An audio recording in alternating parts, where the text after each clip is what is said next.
It is 40 days to the presidential and parliamentary elections. Good morning and welcome to NewsDesk. We're live on DSTV channel 421, GoTV channel 125, across all our social media handles. We're Joy News on TV. Coming up this morning, police and military personnel deployed to Bawku after some travelers were killed in a roadblock operation on the Bawku-Wale stretch. We're live in the area for details.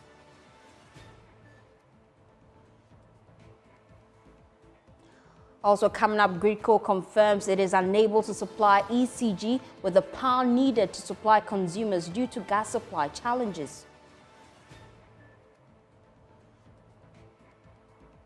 And later in the bulletin, the latest Afrobarometer report shows the Electoral Commission is one of the least trusted public institutions. We'll tell you why.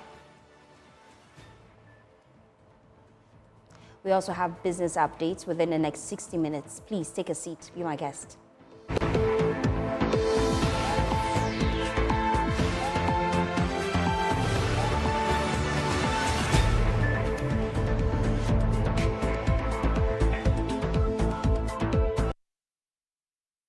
We are your home of independent, fearless, incredible journalism. Thanks for choosing us. Now, 8 travelers have died after gunmen blocked the Bolgatanga Tamale highway near Grimsia community close to Wale and opened fire. What we also know is that the Ghana Police Service and the Ghana Armed Forces have deployed teams across Bawku and its surroundings to manage the tense security situation and ensure public safety. Let's bring you extracts of that statement. It's coming up on your screens now. And the Ghana Armed Forces would like to assure the general public that we're working to bring the security situation in Bawku, its surrounding areas, and along the Bolgatanga Wale Tamale highway under control.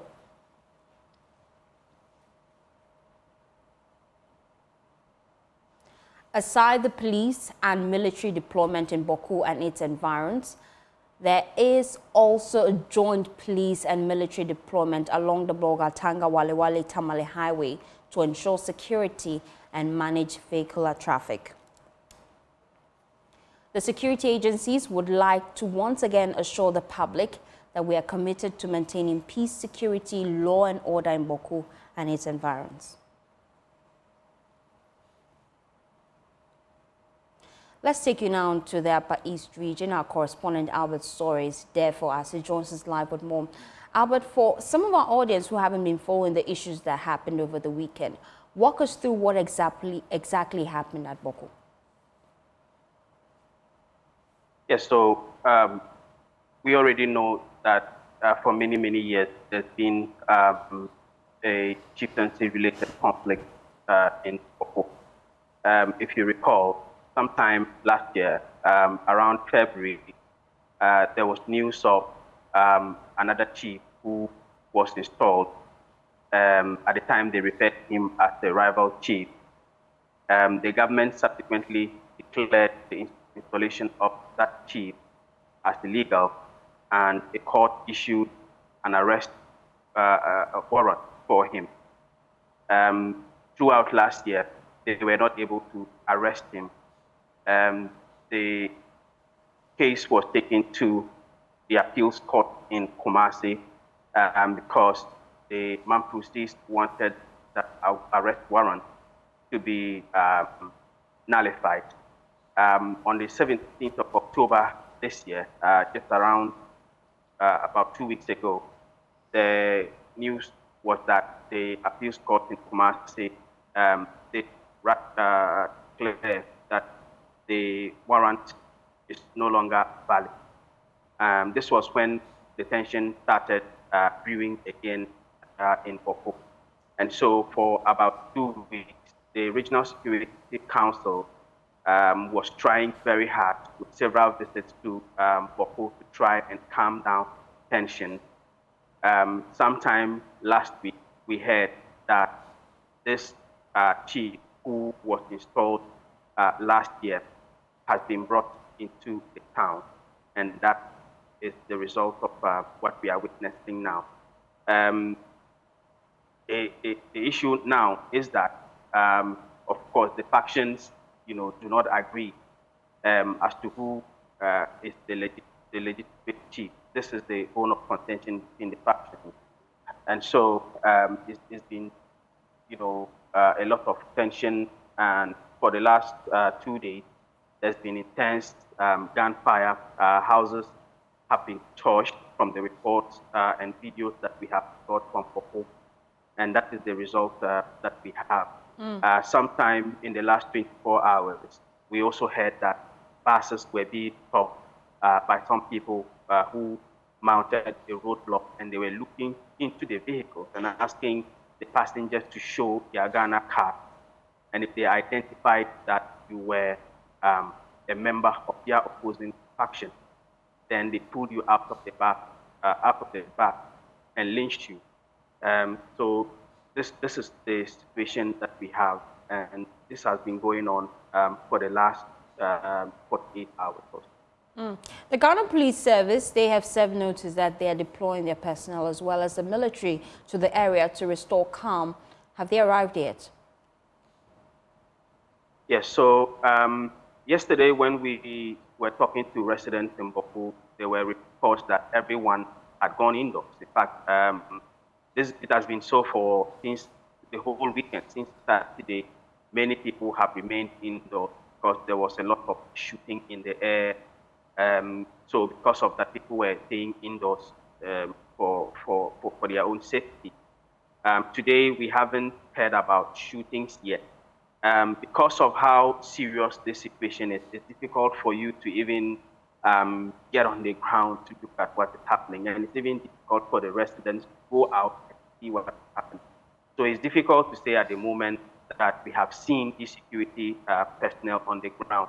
What I can tell you is that this morning, the exchange of gunfire has not been as intense as it has been yesterday.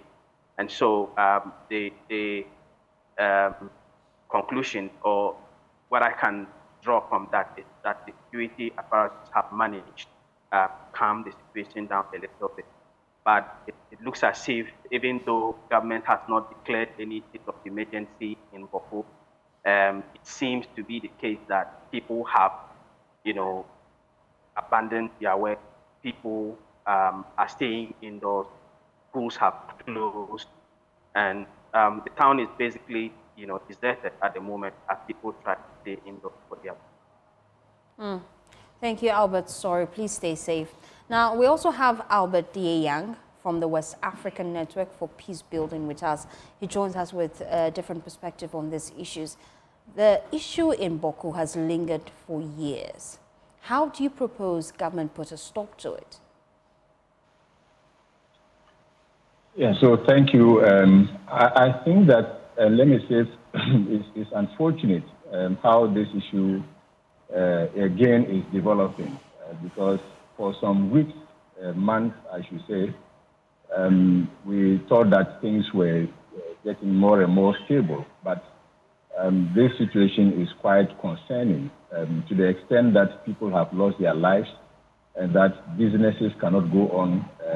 People are afraid to move out and all that. That is very, very concerning because the situation in Bawku is already too dire for the area and for the rest of Ghana. I think that we have been probably not doing our analysis enough, to determine the strategies that we need to implement in Bawku, both for government and all other stakeholders. So one would think that, yes, we should continue to do proper analysis that will determine actions that we can take that will not be counterproductive. Because if the ground is not right for certain initiatives, then it becomes more challenging for maintaining stability in the area. So we need to continue to do a lot more interaction, do a lot more discussion, engagement with the parties, and other stakeholders who probably are benefiting from this conflict, so that we can come to a point where we can speak directly to each other, on the issue. We know that Bawku has several prominent people who are old, some are still young, and all that. Some of them know too well this conflict, and have been part of processes that stakeholders have implemented. Can we not rely on such people who are out of Boko and who are in Boko so that they can support to address the issue. There are so many elders from Boko, prominent ones, and I think that they are kind of failing us, as far as resolving the Boko conflict is concerned. I think also that whilst we put in place the kinetic measures, that security deployment, as indicated, we need to sustain a lot more dialogue with the populations. But I think what usually would trigger these actions are how we deploy certain initiatives, that then, fuel tension, and then we go back to maybe 3 steps back or more, and that is because it is not just Boko, as we know. The issue transcends beyond Boko, beyond the other adjoining districts and communities into some regions, And if you have monitored what is happening in the northeast region, one can link it because there is the evidences are there. So we need to look at the issue of Boko, not just around Boko, but beyond Boko and for the rest of Ghana, because it is sending out a very bad, image of the country. And I think we need to engage more, discuss more. It is not about power. It is not about what we can do, as individuals, maybe probably who hold our power, but that how do we build a certain consensus and carry people along. They may not be satisfied with the situation or the outcomes, but at least they are being carried along, and that then can compromise the situation so that eventually, if the grounds are right, then certain actions can be taken. But the Regional Security Council, they have tried dialoguing for years, and that has yielded very little results. So the question now is, why exactly do we then resort back to dialoguing? There are calls for the traditional authorities to take matters into their hands and put their people under control and ensuring that they commit to peace. What's your thoughts about that? Who are we dialoguing with? We have different categories as far as the conflict is concerned, and from the factions. We have the primary parties, call them the Kosasi and the Mampusi. We have other groups who are in Boko. We have other people who are not in Boko, but they are part of the conflict, And to what extent are we dialoguing? For all you may know, even the primary parties may not be the ones who really, are pulling the shots. So we need to just engage beyond the primary parties. As I said, there are people who are also benefiting from this conflict. The protraction of it is enriching some people, is making people relevant. How do we identify these people and then engage them so that, they know that this is what they are involved in and this is what they are doing that is not helping the cause of Boko. So we need to expand the discussion, not just focusing on some few people, but in some of the instances, be very direct, confrontational, as we say in Peacebuilding, on the issue with the people who are concerned. Otherwise, if we continue to pay lip service and not engaging and not carrying everyone along and being narrow in our engagement, then we will continue to have these issues. Thank you, Albert Yang. He is from the West African Peacebuilding Network. Thank you for your time here on Newsdesk. Now, away from this, the Ghana Grid company, Gridco, has confirmed that the current power outages in some parts of the country is due to its inability to supply the Electricity Company of Ghana with the power needed to supply consumers. Now, there has been erratic power supply to parts of the country, with stakeholders warning Dumso may be returning. Gridco says this challenge is simply because there is no gas to power the thermal plants. Jifa Bampo is Corporate Communications Manager at Gridco.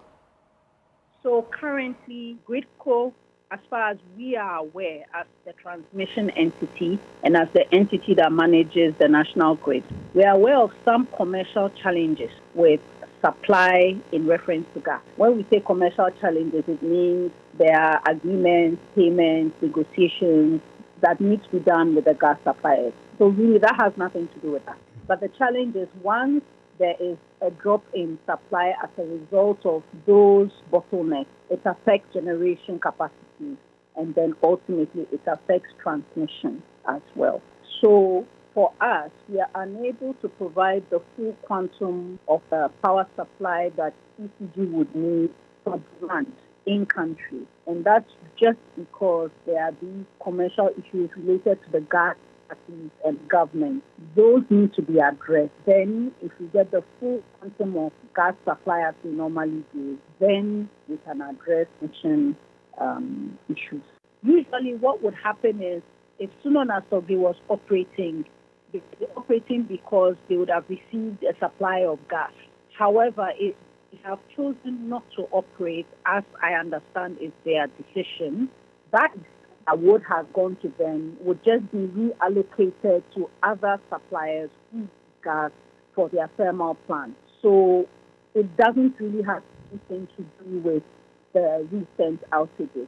The current outages we've all experienced, including myself, is really just because we don't have the full quantum of gas supply, indigenous gas supply in Ghana, to meet our demand needs. And that is the reason why we are seeing these challenges. As soon as government is able to address the cultural issues with the gas producers and suppliers, then we should be okay. That is for in-country. So this has nothing to do with gas as well. It's about our suppliers in country and their negotiations and requirements from government. That has nothing to do with Gridco. Let's go on the phone lines now and speak to the former Deputy Power Minister, John Jinapor. He's also a member of the Energy Committee in Parliament. Thank you for your time here on Newsdesk. Let's get a sense of what has actually happened. Gridco says they don't have gas to power their thermal plants to provide us with electricity. You've been in meetings with government. Explain to us what exactly is happening. Well, our checks, incontrovertible, confirms that Gridco has been shedding load over the past 1 week, and that is going to get worse from today. There are two main reasons, and like Gridco put it, the first challenge is the issue of fuel. Because consumption is increased, the gas that we bequeath to this government is unable to meet the gas supply needs. And so government has been procuring light crude oil at a cost of about $40 million every month. But because of the current financial situation, government is unable to support the power sector players to procure light crude oil. And so as we speak, there is shortage of light crude oil. So even when the plants are available, because of inadequate fuel, they are unable to generate enough power to meet domestic needs. Two is that Asogle has also decided to shut down its plants, more than 500 megawatts. And so that creates a huge shortfall. And so the combined effect of these two unfortunate situations has led to a significant reduction in the supply of power, culminating in what we call doomsday or load shedding. And this has been ongoing for about 1 week. There is a solution, and the solution is in two folds. Firstly, the president must intervene and plead with Asogle to turn back their power plants. But that can only be done if some significant payment is made to Asogle, because as it stands, they have indicated that they cannot operate because of financial difficulty.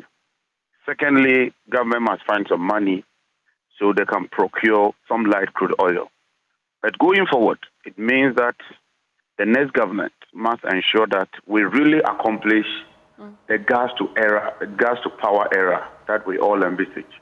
Without that solution, we'll keep having these fuel challenges and we'll keep having this load shedding that we are experiencing intermittently. And for me, that is where we ought to be focusing. As at your last meeting with government, is this something they're considering? Yes, at our last meeting, at that time, Honorable Atashian was then the chairman. It came to light that, indeed, they've been shedding load since January. And the principal problem, once again, was fuel. And so the committee recommended that they restore the cash water flow mechanism.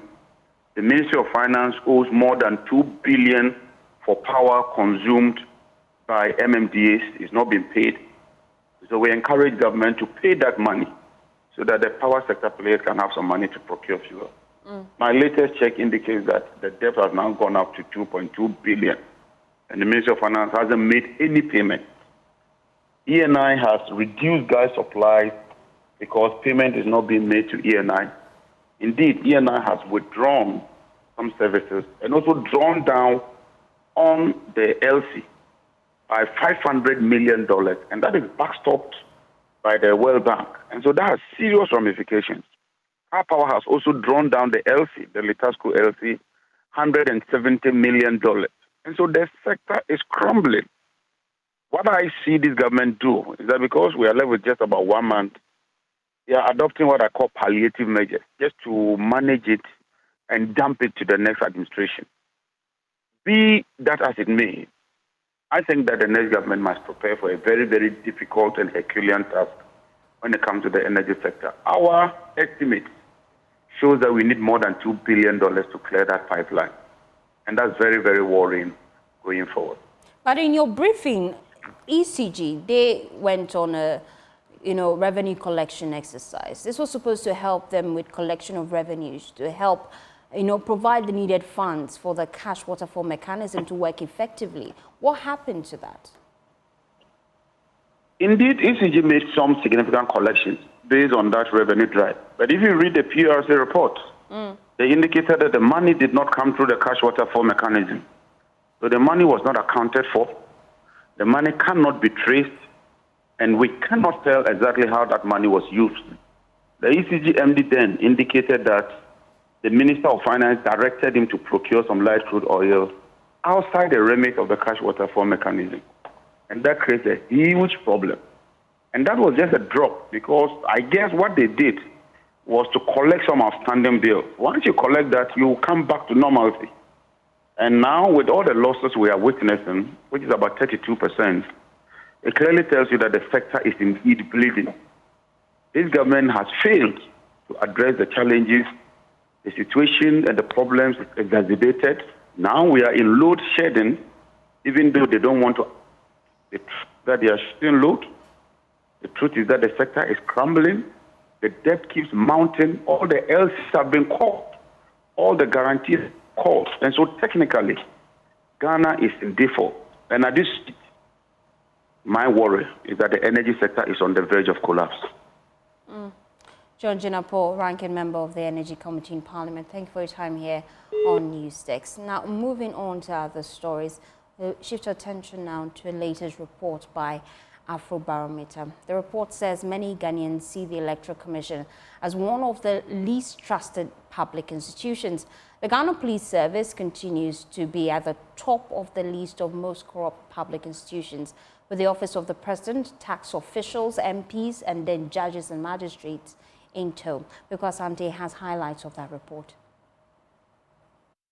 Among the key institutions, the Ghana Armed Forces, religious leaders, traditional leaders, and NGOs emerged as the most trusted. However, the Electoral Commission has now emerged in this report as one of the least trusted institutions, with barely 40 days to the crucial 2024 election. The Electoral Commission, which used to enjoy 59% public trust in 2012, now has only 28%. In this league of non-trusted institutions are the courts, the New Patriotic Party, MMDCEs, and the police. On corruption, meanwhile, 3/4 of Ghanaians say the overall level of corruption in the country has worsened during the past year. The list of most corrupt institutions, as is perceived by the Ghanaian populace, are the police, which sits at the top of this list, the Office of the President coming second, tax officials, MPs, judges and magistrates following, and the Electoral Commission in tow. But what will influence people's choices for president in the 2024 elections? Respondents said a candidate's honesty, his character, and campaign promises are the top issues that will affect their vote. Kwiku Asante for Joy News. Well, let's get the reaction of the NDC on this report. Dr. Tanko Computer joins us live with more. Now, this report states that the Electoral Commission is one of the least trusted institutions. It confirms your fears, isn't it? Very well. Dear, let me say good morning to you and your cherished viewers. Clearly, I think the report is even charitable to the Electoral Commission. The 28% they've chalked, they are charitable to them. They should have been somewhere around 10%, because this current electoral commission, their integrity is in tatters completely. They have not shown enough to warrant even the 28% they have chopped. If you look at their posturing, their behavior, their attitude towards our electoral system, clearly tells you that they are not up for the tax. They are just there as if God is for us all. That is the kind of system they are running. And clearly, if you look at from their behavior, from the onset, since the beginning of this year, January, when we started attending IPAC, had it not because of our ingenuity and our eagle eye, a lot would have happened in this country. We had to prevent certain happenings from the Electoral Commission, and we had to expose certain behavior of them for the general public to come in. And for the first time, you've seen that they had to abandon their own provisional voter register and come out with a revised provisional voter register, and even had to go further to do additional exhibition, albeit online exhibition. This has never happened because of their own behavior, their own attitude. And so we'll keep on monitoring them. We'll keep on keeping our eagle eye on them to be sure that they don't shortchange Ghanaians. Look, for the first time, the IPAC meeting, the EC decided to telecast live because of some of these issues that the NDC has raised. With the current IPAC sitting, haven't they addressed most of your concerns? It's not about addressing our concerns. It's about doing what they are expected to do. They shouldn't expect an external. In any case, the constitution seats and an external body should not influence their work. Is that not it? But now we've come to realize that it's an electoral commission that seems not to understand what they are doing unless an external body comes in to direct them and tell them, do this, do that. What you are doing is illegal. What you are doing is wrong. Why have we reduced ourselves to that level?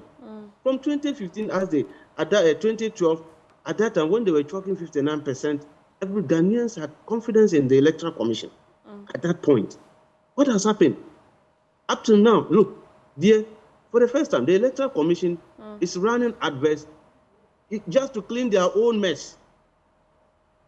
Instead of them to be educating Ghanaians about their voting right, what is expected of Ghanaians in terms of voting, after NCC, we don't even want to come near them cry. And the EC is now trying to do adverse in order to protect their own integrity. Have you ever seen that before? Since 1992, we have never seen this. Because nobody trusts them. They're now forcing Ghanaians to trust them. Look at all their adverse of late. It has nothing to do with upcoming election. It has something to do with a trust, element of trust. Because they know Ghanaians don't trust them. You can't be running a system like that and expect anybody to trust you. That is the problem. There are other portions of the report. They say among their key findings, the police, the presidency, tax officials, MPs, judges and magistrates are the most widely perceived as corrupt. Your thoughts? Yes, dear, this one there. That's why I'm saying that we need not even bring a report like this. Ghanaians generally knows that this group you have mentioned are the most corrupt. In fact, the presidency, you can see that the presidency and the electoral commission are tying up in terms of people don't trust them. But public perception doesn't translate to fact and truth. It's a perception. The truth of the matter is that in reports of this nature, the sampling method, if you look at their methodology, I read their methodology clearly, and they have covered almost an aspect of Ghanaian life. In coming out with this report, they touch base with sectors of the country or the state in order to generate this report. So clearly, they're speaking to you something. Look at the NPP as a political party ruling us. 22%. Nobody's interested in them again. Nobody's interested. They just want them out. And for the judiciary, the percentage they've given them, I believe, is because of some few high court decisions that they've given them. If they were to use the Supreme Court alone to sample views about Supreme Court, they would have gotten 0. Because nobody takes them serious these days. Because over the years, look, the past 3-4 years, the kind of ruling going on there. You remember what the National Security Minister told them? The leaked video that came out. What did he tell them? That should be the kind of ruling they give can pose national security. We didn't force the National Security Minister to make such a comment. to the Supreme Court judges. And we continue to see that. A Supreme Court that will sit down and tell you that birth certificate cannot identify you as a Ghanaian. That's unheard of. So nobody takes them serious. And that's why we are saying that we need to reset this country. We need serious minds to reset this country come December 7th, so that we bring back the glory of Ghana.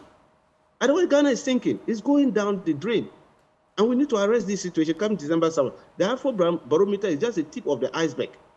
A lot of rot is going on in the country, and we can only see this after the December 7th. Because what is going on is just not the Ghana that we all want to. That is not it. That is not the Ghana we want to be. We can't bastardize our institutions with this kind of behavior pattern and expect us to have the glory that we are expecting.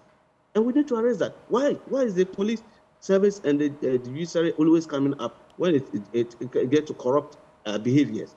And for the presidency, we know it's a dent of corrupt activities. Allegations we cannot prove.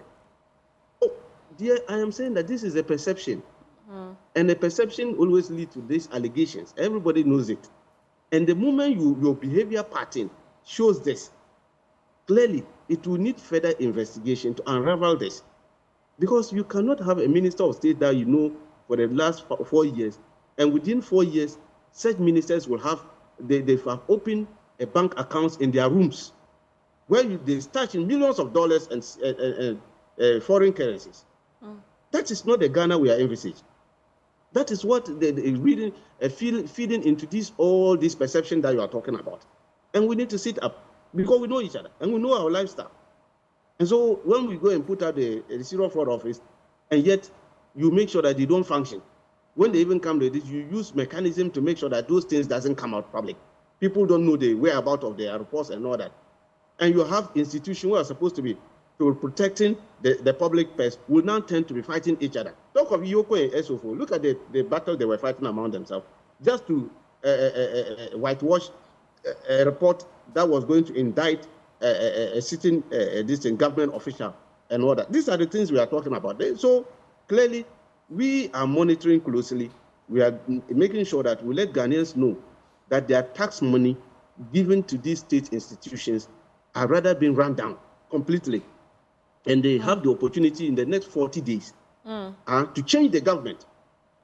To change the government and make sure that we reset the country properly into the right path. Thank you, Dr. Rashid Tanko Computer. He is Deputy Director of Elections and IT for the NDC. Thank you for your time here on NewsDesk. Now, away from that, Member of Parliament for Yendi, Farouk Aliyu Mahama, says he remains Yendi's best bet towards development that it deserves. Now, speaking at a walk to canvass votes, he listed some projects he says has relieved the people of Yendi, while promising to do more if given the nod to lead the people again. There's more in this report. The Yendi Health Walk and Rally showed a massive turnout, something the organizers said has never happened in the constituency. Thousands of party faithful started the walk from the residence of the MP, taking over the streets of Yendi, leading to the township. They danced and sang to loud music that accompanied the group. Speaking at the rally, the MP said both the NDC and the independent candidate cannot match up to him. The NDC candidate, record in Yendi constituency. What is the track record of the NDC in the Yendi constituency? As a parliamentary candidate, even before I became MP, I brought much development to the Yendi constituency. He has nothing to show. And today, there is someone calling himself an independent parliamentary candidate. Both the NDC and the so-called independent parliamentary candidate cannot match up with me.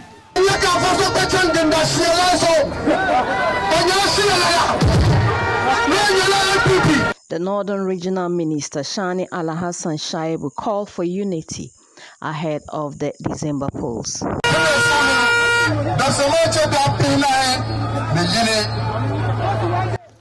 Unity is key in everything. In Yendi, we are one people.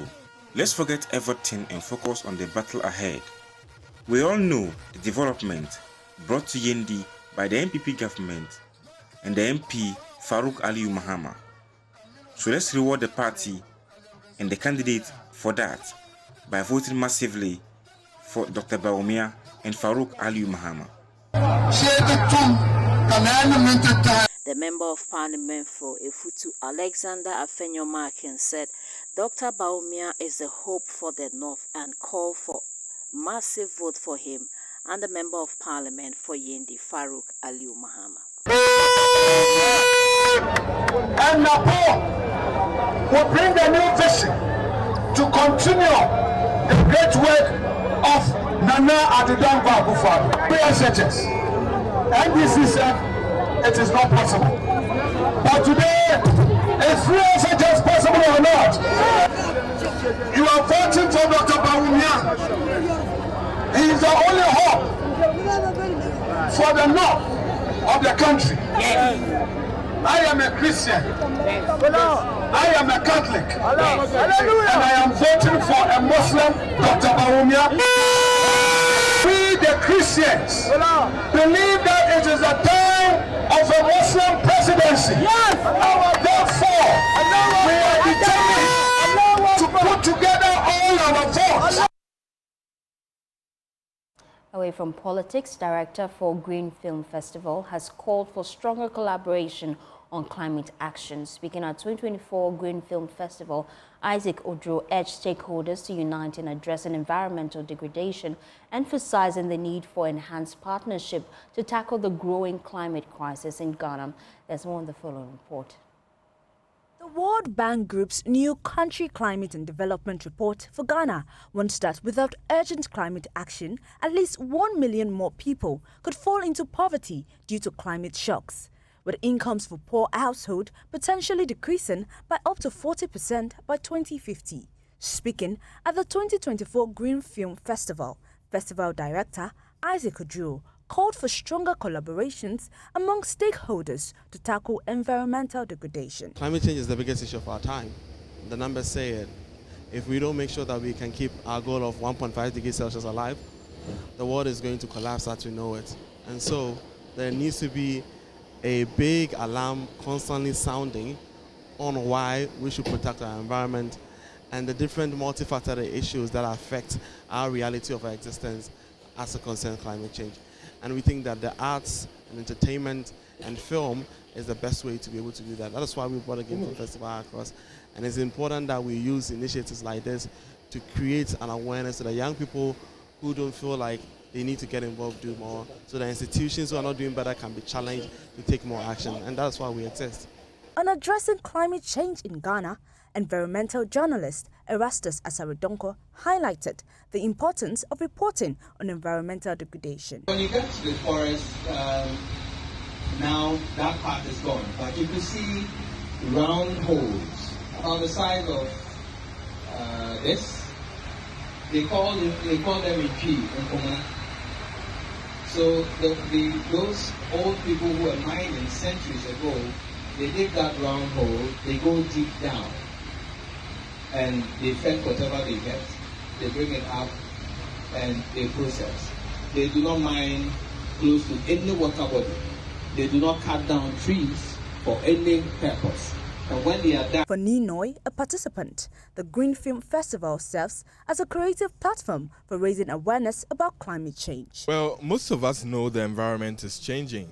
Things are not the same as it used to be 5 years ago. The rainfall comes on different months. These days we don't have it like that anymore. Even the Harmattan, it sometimes comes, sometimes you don't experience it at all. But this is because of climate change and the different environmental effects that we face today. But unfortunately, in terms of creating awareness or telling people about some of these changes and how to relate with it, we've not been successful. And arts and culture, filming are important ways of creating awareness, telling people about these changes, and especially telling them about what they can do about it.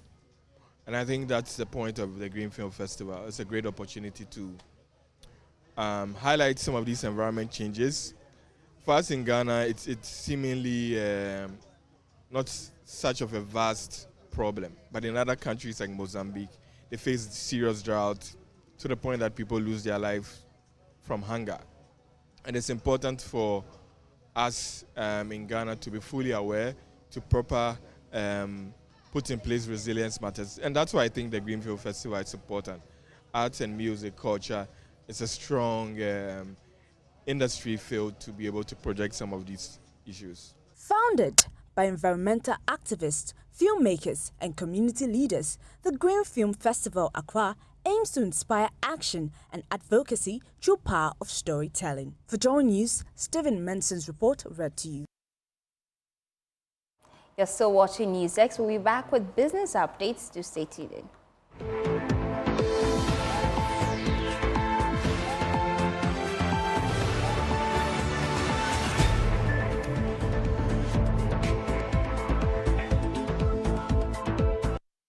Welcome back to Business on Newsdesk. My name is Winston Taki, and now to our first business story. The Bulk Energy Storage and Transportation BEST has indicated that it's working on measures to ensure environmentally friendly petroleum products by improving the gasoline composition by adding ethanol. When achieved, this is expected to significantly reduce carbon emissions. Chief Executive of BEST, Edwin Provincial, noted that the move will reduce carbon emissions and contribute to Ghana's vision of achieving clean and modern energy by 2030. He spoke at the 2024 Ghana Energy Awards. The 8th Ghana Energy Awards recognized 34 individuals and companies for their roles in driving growth and innovation within the sector. LMI Holdings, Kwadwo Eduhene, and Nana Ekwia Eje, head of legal at the Petroleum Commission, were adjudged male and female energy personalities of the year. In his address, chairman of the awarding panel, Kwame Jantwa, emphasized the need to prioritize local players in the energy industry. We must continue to support and enhance Ghana local content initiatives, ensuring that future energy projects would not only fuel our economy, but would also empower our people. As we celebrate the progress we have made, let us keep sight of the fact that much remains to be accomplished in making Ghana's energy sector more resilient, more inclusive, and self-sustaining. Dr. Edwin Provincial, Managing Director of the Bulk Oil Storage and Transportation Company, BOST, was named CEO of the Year in the petroleum category. Here is what he had to say on winning the award for the third consecutive time. All the accolades go to my staff. They have been the ones doing the job. I've been giving them the right direction. The direction I get from the board, I ensure that that is what I pass on to the team, and then make sure they execute.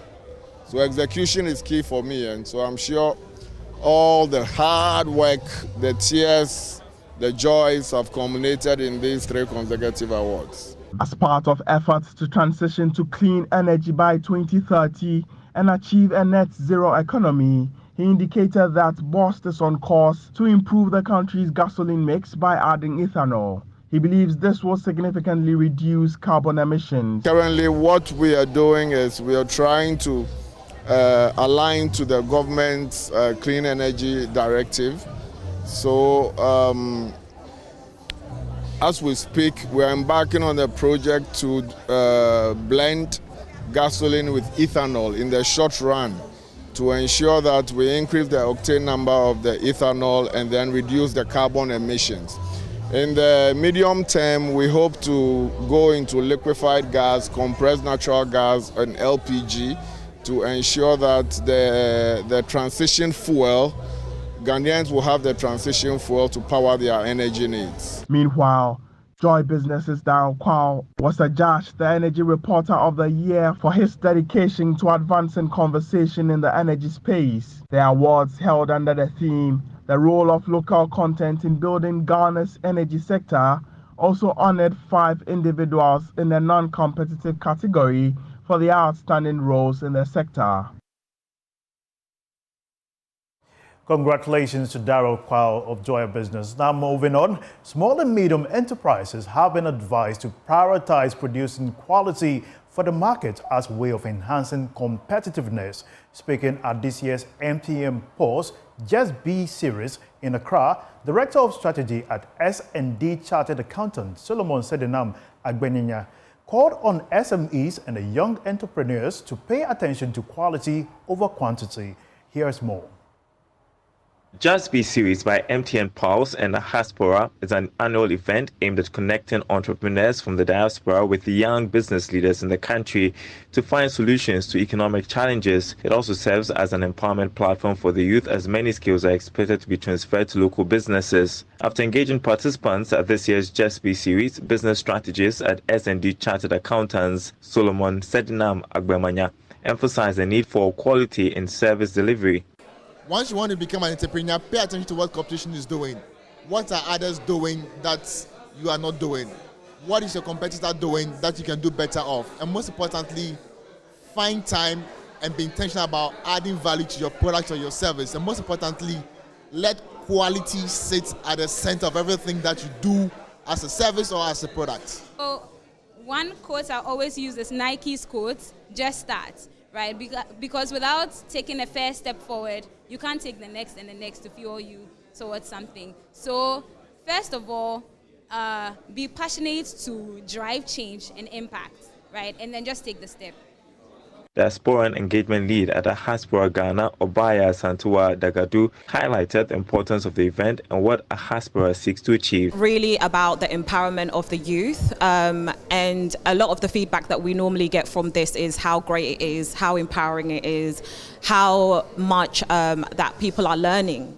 There's so many things happening, especially when it comes to the youth, especially when it comes to people building businesses and getting businesses, but it's also about having the knowledge and knowing the nuggets of how to have that foundation. So for us and for MTN, it's really about giving that foundation and making sure that people have the skills and have the knowledge to be able to succeed.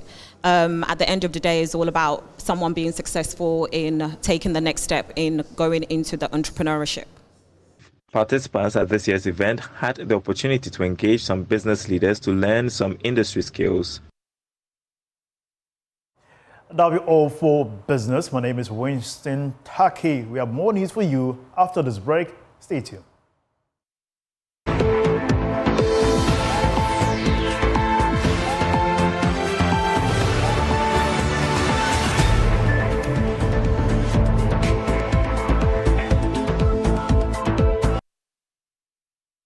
And that's how we wrap up the bulletin. For more news, please log on to myjoyonline.com. My name is Faustina Safo. Good morning.